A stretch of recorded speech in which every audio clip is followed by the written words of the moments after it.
സകലമാന സാഹിത്യകാരന്മാരുടെയും മറ്റ് സാംസ്കാരിക നായകരുടെയും സമ്പൂർണ്ണമായ പിന്തുണയോടുകൂടി മത്സരിച്ചിട്ടും സഖാവ് എം സ്വരാജിന് നിലമ്പൂർ ഉപതെരഞ്ഞെടുപ്പ് ജയിക്കാൻ കഴിഞ്ഞില്ല. ഒരു വലിയ സാംസ്കാരിക ദുരന്തം എന്നല്ലാതെ നമുക്കൊന്നും പറയാനില്ല. അദ്ദേഹത്തിന് കേരള സാഹിത്യ അക്കാദമി ഒരു എൻഡോമെൻറ്റ് പ്രൈസ് കൊടുത്ത് ആദരിക്കാൻ തീരുമാനിച്ചു. ഇത് ഒരു സമാശ്വാസ സമ്മാനമായിട്ട് കൊടുത്താണോ അതോ അദ്ദേഹത്തിൻ്റെ സാഹിത്യം വായിച്ച് പുളകിതരായിട്ട് ജൂറി തീരുമാനിച്ച പ്രകാരം അദ്ദേഹത്തിന് കൊടുക്കാൻ തീരുമാനിച്ചാണോ എന്ന് നമുക്കറിയില്ല. ഏതായാലും സഖാവിനെ ഇങ്ങനെ ഒരു പുരസ്കാരത്തിന് തീരുമാനിച്ച വിവരം അദ്ദേഹത്തിൻ്റെ ആരാധകരും ബാക്കി സഖാക്കളുമൊക്കെ പുളകിതരായി. അവരുടെ കോരിത്തരിപ്പ് തീരുന്നതിന് മുമ്പ് ഈ വിരുദ്ധന്മാരുണ്ടല്ലോ, സ്വരാജ് നിലമ്പൂർ മത്സരിച്ചപ്പോൾ ഇദ്ദേഹത്തെ പല രീതിയിലും ആക്ഷേപിക്കുകയും അവഹേളിക്കുകയും താറടിക്കുകയും ചവിട്ടി താഴ്ത്താൻ ശ്രമിക്കുകയൊക്കെ ചെയ്ത ഒരു പരിധി വരെ അതിലൊക്കെ വിജയിച്ച ആളുകൾ അവരെല്ലാവരും കൂടി ചേർന്നിട്ട് പുള്ളിക്കെതിരെ പ്രത്യാക്രമണം ആരംഭിച്ചു. ഇദ്ദേഹത്തിൻ്റെ സാഹിത്യം വളരെ പോട്ടയാണെന്നും പൂക്കളുടെ പുസ്തകം എന്ന ഈ അവാർഡിതമായ ഗ്രന്ഥത്തിലെ ഗണ്യമായൊരു ഭാഗം കോപ്പീഡിയാണെന്നും വിക്കിപീഡിയ നോക്കി എഴുതുകയാണ് എന്നൊക്കെ അവർ കണ്ടെത്തി. മാത്രമല്ല വളരെ അക്ഷന്തവ്യമായ തെറ്റുകൾ അതിനകത്തുണ്ട് എന്ന് ചിലർ കണ്ടെത്തി. അതിനൊക്കെ ഉദാഹരണങ്ങൾ എണ്ണി പറഞ്ഞു.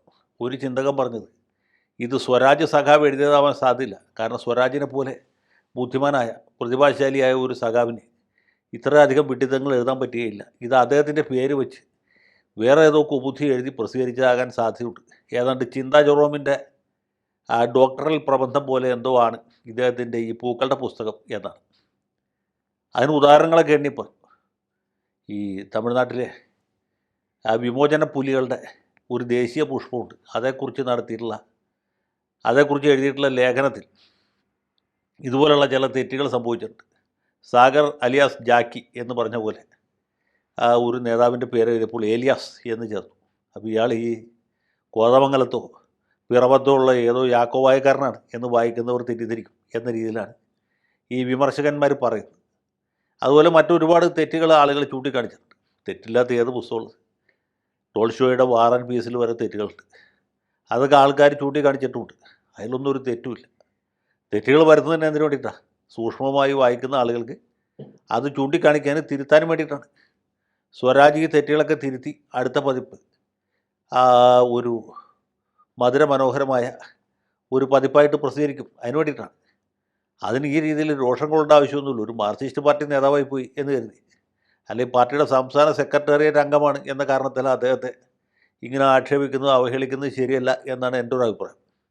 പിന്നെ ഓരോരുത്തർക്കും അഭിപ്രായ സ്വാതന്ത്ര്യം ഉള്ളതുകൊണ്ട് അവരുടെ അഭിപ്രായം പറയുന്നു, ഇവരുടെ അഭിപ്രായം പറയുന്നു എന്ന് വിചാരിച്ചാൽ മതി. ഏതായാലും സ്വരാജ് വളരെ മാതൃകാപരമായ ഒരു തീരുമാനം കൈക്കൊണ്ടു.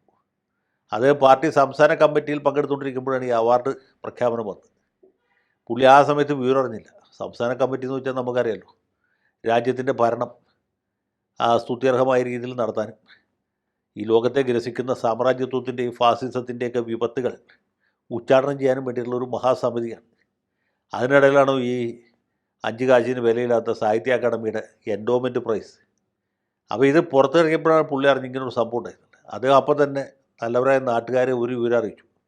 പുള്ളി സാഹിത്യത്തിൻ്റെ പേരിലോ രാഷ്ട്രീയത്തിൻ്റെ പേരിലോ പൊതുജന സേവനത്തിൻ്റെ പേരിലോ യാതൊരു തരത്തിലുള്ള അവാർഡുകളും പുരസ്കാരങ്ങളും വാങ്ങിക്കാൻ താല്പര്യപ്പെടുന്നില്ല. ആരെങ്കിലും തരികയാണെങ്കിൽ തന്നെ വേണ്ടാന്ന് പറയും.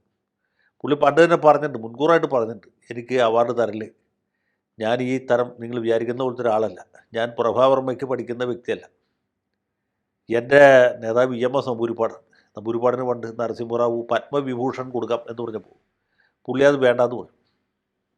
പിന്നെ സ്വരാജിൻ്റെ ആദർശ സാഹിത്യകാരൻ ചിന്തകൻ എന്ന് പറയുന്നത് ഷാങ് പോൾ സാർത്തറാണ്.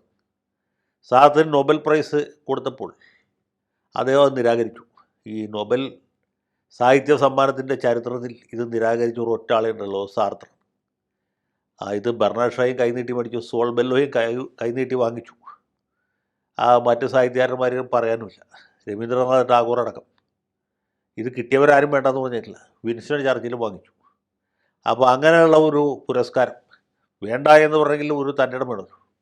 അത്രയും ചങ്കൂറ്റമുള്ള ആളാണ് സാർത്തർ.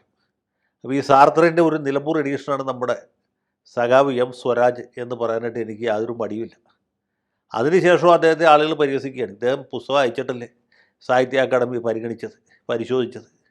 അങ്ങനെയൊന്നുമല്ല. പുസ്തകം അയച്ചില്ലെങ്കിലും സാഹിത്യ അക്കാദമിക്കാർക്ക് അങ്ങാടിയിൽ നിന്ന് വാങ്ങിക്കാൻ കിട്ടും.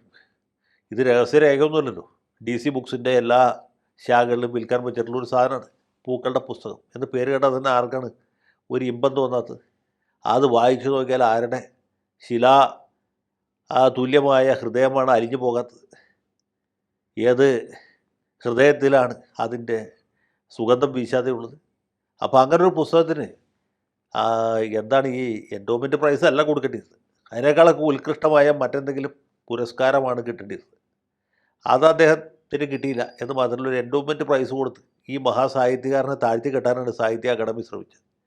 ഏതായാലും അദ്ദേഹത്തിൻ്റെ തീരുമാനം വളരെ ഉചിതമായി. ഇനി മേലിലെങ്കിലും ഇദ്ദേഹത്തിന് അവാർഡ് കൊടുത്ത് അവഹേളിക്കാമെന്ന് ആരും വിചാരിക്കേണ്ടതില്ല. ഈ അസൂയക്കാർ പലതും പറയും, സഖാവ് ഇതുകൊണ്ട് എഴുത്ത് നിർത്തരുത്, തുടർന്ന് എഴുതണം, പൂക്കളുടെ പുസ്തകം കഴിയുമ്പോൾ ഇനി ഇലകളുടെ പുസ്തകം എഴുതണം, അത് കഴിയുമ്പോൾ കായ്കളുടെ പുസ്തകം, അത് കഴിയുമ്പോൾ വിത്തിൻ്റെ പുസ്തകം, അങ്ങനെ നിരവധി അനവധി പുസ്തകങ്ങൾ എഴുതി മലയാള സാഹിത്യത്തെയും അതുപോലെ സസ്യശാസ്ത്രത്തെയും ഒരുപോലെ പോഷിപ്പിക്കണം എന്ന ആഗ്രഹം മുൻനിർത്തിക്കൊണ്ട് തൽക്കാലം അവസാനിപ്പിക്കുന്നു. വിപ്ലവ അഭിവാദ്യങ്ങൾ. ലാൽ സലാം.